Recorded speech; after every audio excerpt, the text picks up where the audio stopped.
Today we are talking about one of my favorite topics, and that is launching. And I'm going to tell you exactly what I mean by launching and also give you a few tips that are going to make your next launch more effective.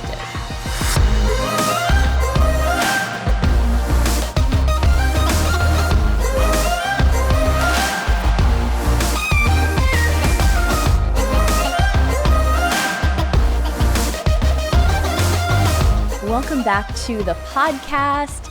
Like I said in the intro, this really is one of my absolute favorite topics to talk about, and I am gonna actually dedicate the next few episodes to giving you not only tips to make your next launch more effective, but how do you make sure you have the right mindset to support your launch? And then a big part of a launch is making sure that you have content planned to support it. So I'm gonna do a whole episode on the most effective kinds of content to support your launch. And it's perfect because we just came out of a launch. We just launched our 6-figure school program and that kicked off. So it's really fresh in my mind. And I'm going to share just really honestly some mistakes that were made, or not mistakes, but I feel like we always learn. I always learn something new with every single launch. And what I know you're going to find as well is that every launch you get more and more effective because you learn what worked and what didn't, and you can implement as you learn these things, you can make the next launch even better. So no matter where you're at, if you've never done a launch, and I'll tell you what I mean by that in a moment, or if you are a pro and you've been doing this for years, but you're just looking for what are those slight edge changes that could actually make it more effective the next time around, then I think you're going to get a lot out of this series. And speaking of launches, this is something I have to mention. We're going to start to talk about this a lot more on our social media platforms. You're going to hear it on the podcast, but we are getting ready to launch my absolute favorite thing that we do. And this is like pent up launch excitement because we haven't been able to do this for the last year and a half, and that is have an event. We've been kind of waiting and slowly behind the scenes starting to put things in place for Powerhouse Women 2021, not really knowing what that was going to look like. And I am super excited to officially announce there will be a live event this year. There will also be a live stream option. So for those of you that can't travel or aren't comfortable yet gathering, we're going to have you all taken care of as well. However, like I said, we haven't been able to have an event since 2019. It'll be 2 years since we've had a live event by the time we get together in September. So for now, here's what you need to do. Save the dates for September 10th and 11th, and more information is going to be coming soon. The tickets won't go on sale for a couple more weeks because we're working with the venue just to make sure everything is planned and safe, and we're really just making it the best experience possible for you. So we aren't going to be able to open tickets for a little while yet. However, these are going to probably sell out really quickly because we're going to have to limit the number of people we have. Just the venue itself has limitations on how many we can fit. And I know a lot of you are really excited to get back to gathering in person. So what we're going to do is we're going to start a wait list on our text mentorship list. So all you have to do, if you want to be the first to know when tickets go on sale, especially if you know you want to be there live and in person in Scottsdale, Arizona in September, this is going to be the way to ensure that you get a ticket because we already have about 100 tickets that are promised because of people who had bought tickets that we transferred to 2021 and people who've been in programs of ours that got free tickets. So it's going to sell out really fast. I'm actually we're trying to do our best to make sure that there's plenty of space for as many of you as possible, but I just know that it's gonna sell out fast. So since this is kind of like our comeback, right? Our return to live events, it's a comeback in so many ways for a lot of you. What I want you to do is, if you know you want to be on the wait list, you want to be first to know and get a 48-hour head start when tickets do go on sale, you want to text me the word comeback to 602 536-7829. We'll make sure it's linked in the show notes as well. We'll be talking about it on social. Just make sure to text us if you want to be first in line to get the link for tickets, because like I said, I don't want anyone to miss out that knows they want to be in that room with us. And I'm very biased. Take this as you may. I'm very biased, but this really is the most powerful, incredible, connected day of the entire year. And already just what we have in store and planned behind the scenes is so good. I cannot wait for you to be there with us, either virtually or in person. So text me the word comeback. I'll read the number one more time, and then we're going to get into today's episode. So it's 602-536-7829, and just text me the word comeback. Okay, so we're talking about launching, and this is one of my favorite things to talk about because I love to share the story of how within Powerhouse Women, until this year, we haven't used any paid advertising or marketing. We've really done almost everything very organically, and we have sold out events, we've sold out programs, we've launched this podcast to new and noteworthy. So a launch can really be used in terms of what I'm going to talk about today for anything in your business. And what I consider a launch is any time that you are intentionally creating awareness for something that you offer. You just want to create some new excitement around it. So a launch does not just have to be something new that you're introducing. You can use these same strategies to bring new attention to something you already offer, or maybe something that's available all the time. So like, for example, within our business, we have a membership program, the Girl Gang, and the Girl Gang is something that people can join anytime. However, within our year, we just launched the Girl Gang. So that was, a new announcement when we first made it live. But then throughout the year, we're going to have designated periods of time where we're just bringing new attention, or maybe doing some fun promotions around having people become aware and excited and maybe want to join the Girl Gang. So you can use these things no matter what you are launching, whether it's a product or a service. It's your podcast. It could be, your email list. Anytime you want to bring awareness to something that you offer within your business, that's what I mean by a launch. And we've actually been talking about this a lot within the community, and also on our text mentorship list. I've been giving asking questions and answering people's launch questions, and then just giving some tips. But I want to break some down for you here, because I do think that the difference between a great launch and a just so-so launch is actually comes down to a few simple things. I do think it comes down to a few of the things we're going to talk about today, but then it really comes down to your mindset. Like I said, I'm going to do a whole episode on that next week. And then it comes down to having a plan. And one of the things that we really are intentionally planning for our launches is the content, social media posts, emails, even podcasts that we're going to record in order to support that launch and make sure people have enough time to know that it's coming. So you're going to have a whole episode on content. I've got you. It was one of those things, once I sat down to start planning this episode, I was like, oh, no. This isn't one episode. This is like 3. I could probably do a whole 10-part series on this. But I want to give you a couple of the tips that have really helped us maximize our organic launches.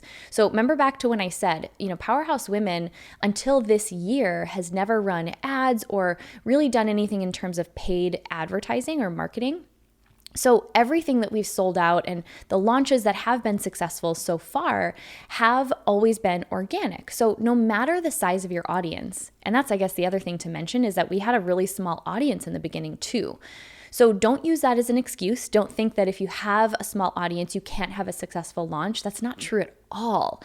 I'm going to give you 3 tips to maximize your next launch, especially if you have a small audience. Okay?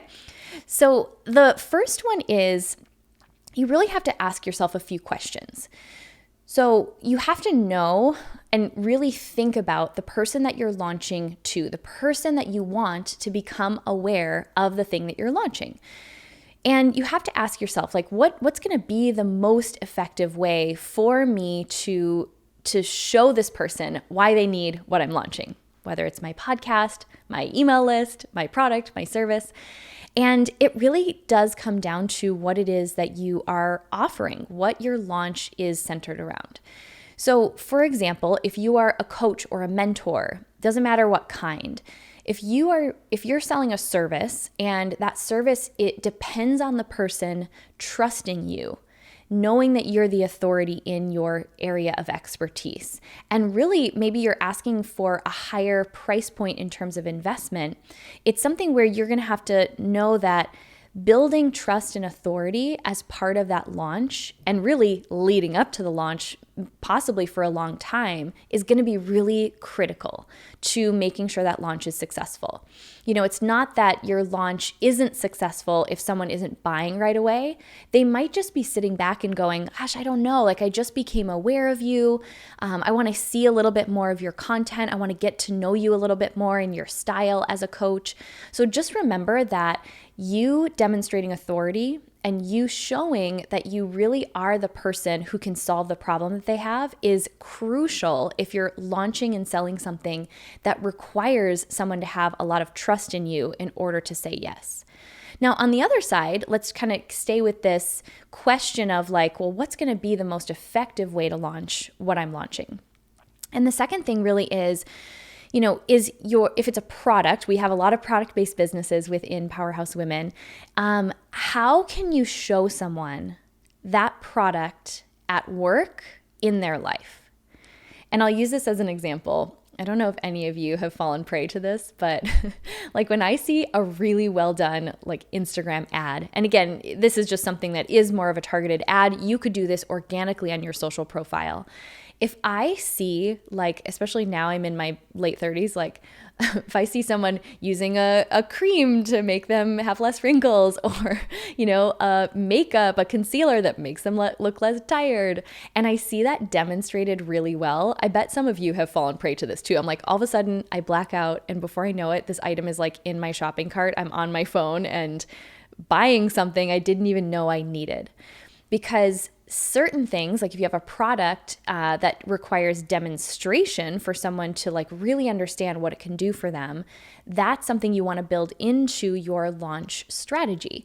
So I think oftentimes we compare ourselves to the way another business is launching, and we're not actually thinking through, okay, what does it take for someone to trust my brand, my product, me as the mentor or coach, and how can I demonstrate that as part of my launch? So it's going to be a different launch strategy for a product-based business than it would be necessarily for a service-based or, more one-on-one type relationship. So really understanding and taking the time to understand, and even maybe getting some feedback leading up to the launch, what are people's questions? Where do they maybe not connect with what it is that you're offering? So important before you ever go into a launch to really understand, what do I have to do in order to demonstrate that authority, build that trust, so that when I put an offer in front of someone, they're ready with their credit card in hand, ready to buy. They're so excited to be a part of what I'm offering them. So asking yourself that question is really, really important before you ever get into your actual launch.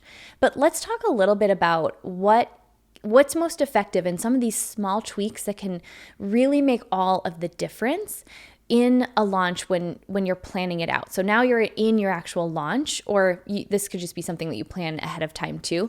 You really want to think about, how are you driving people to action? And one of the most effective ways to do that is to create urgency either through deadlines, sometimes it's through limited quantities, but this isn't a manipulation tactic. This is really, the way I look at it is, how am I encouraging those who I know this is perfect for, they know this is perfect for them. How am I going to encourage them to take action? How am I going to get them off the fence and get them to make a decision, either yes or no? Because I know that either my product or my service can radically change their life. I know they're going to love it. I know it's going to make them feel the way they want to feel.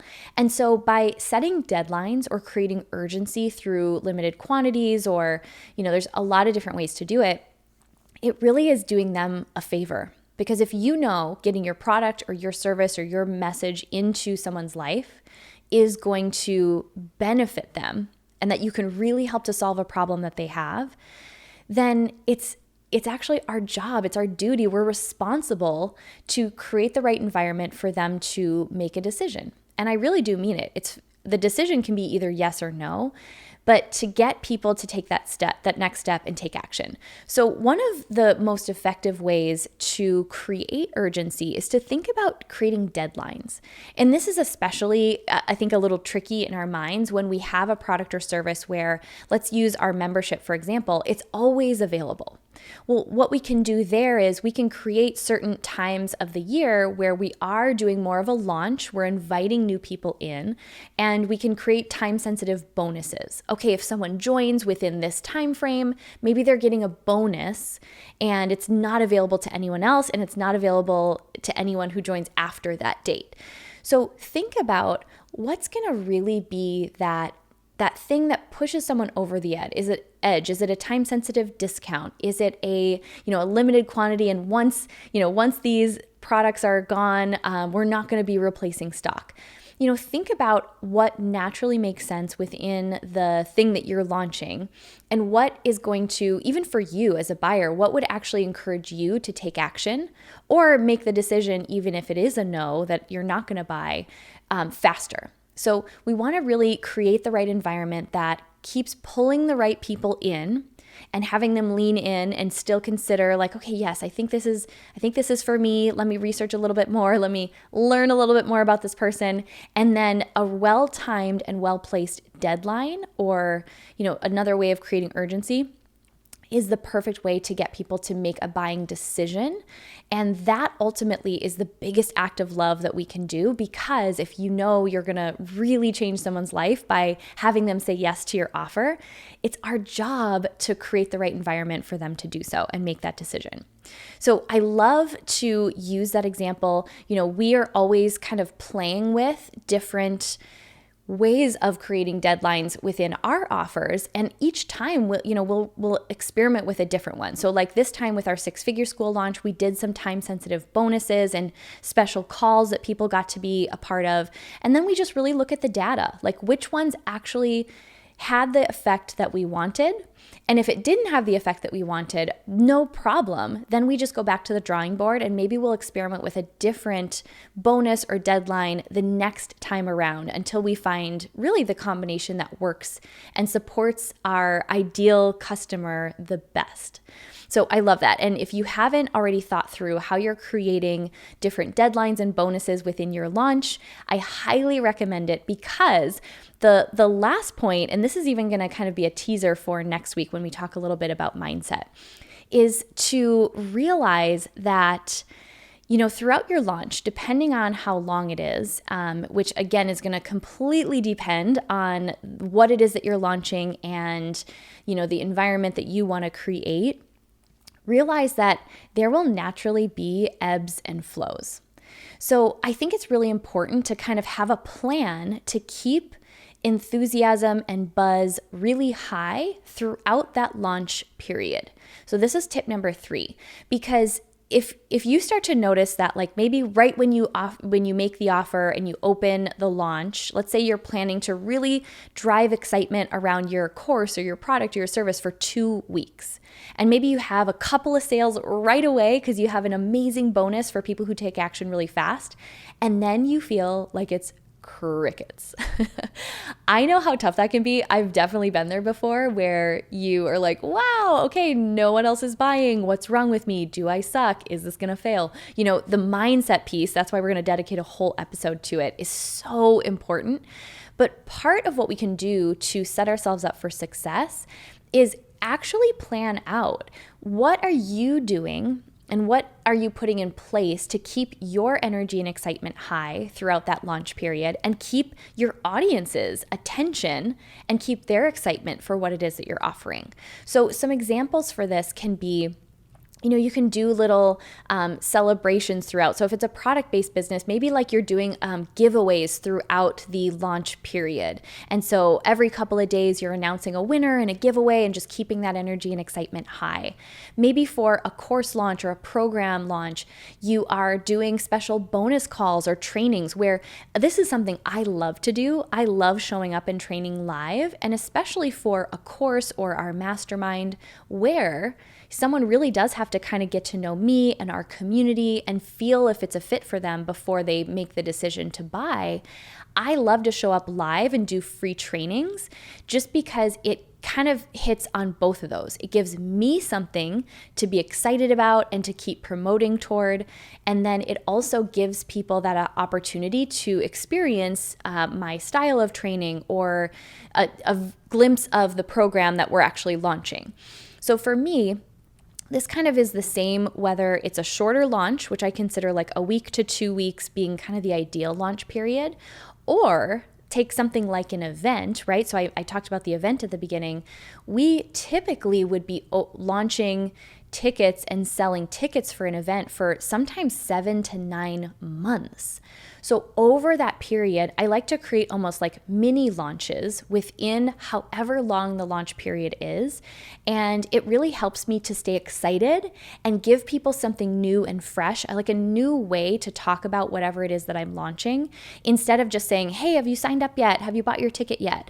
I can say, okay, awesome. Yes, Six Figure School is open for enrollment. We're really excited about that. We're celebrating all the people who are joining, but then also saying, hey, did you get a chance? We're doing a free training next week. Whether or not you're interested in Six Figure School, why don't you come check it out? So it just gives me something that I can be excited about, that people can be excited about. And then it also kind of like, kills two birds with one stone because it also fits that category of building authority and creating that connection with people who might be the perfect fit. So I really want you to think about whatever it is that you are looking to create excitement and buzz and bring new attention to next, whatever you plan to do a launch around next.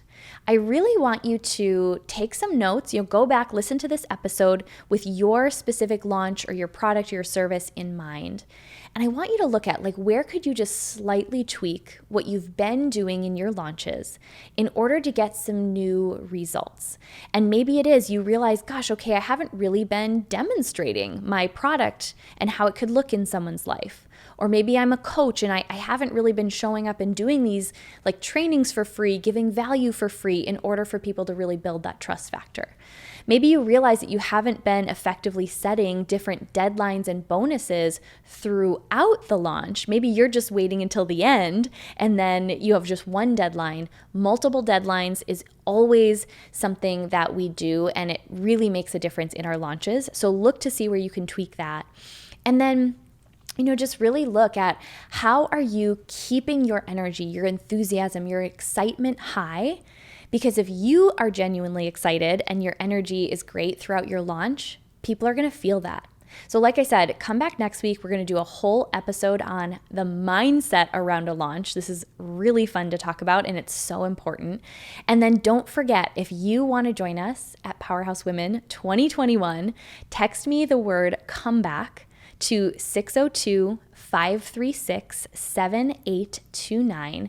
And trust me, you are going to want to be in that room virtually or in person, whatever works best for you. Because when we say we're not meant to do business or life alone, we really mean it. And this is really the heart and soul of our community. Gathering together, supporting one another, learning from amazing speakers. And if you know me, you know that I love a good mimosa bar. So there's mimosas as well. And it really is the most amazing day. So if you are writing your own comeback story, or maybe you came out of 2020 and you're really on a high, just know that we are always here to support you. And whether you find value through the podcast by connecting with us on social media, or whether you join us at the live event, we really are here to remind you that you don't have to do any of this alone.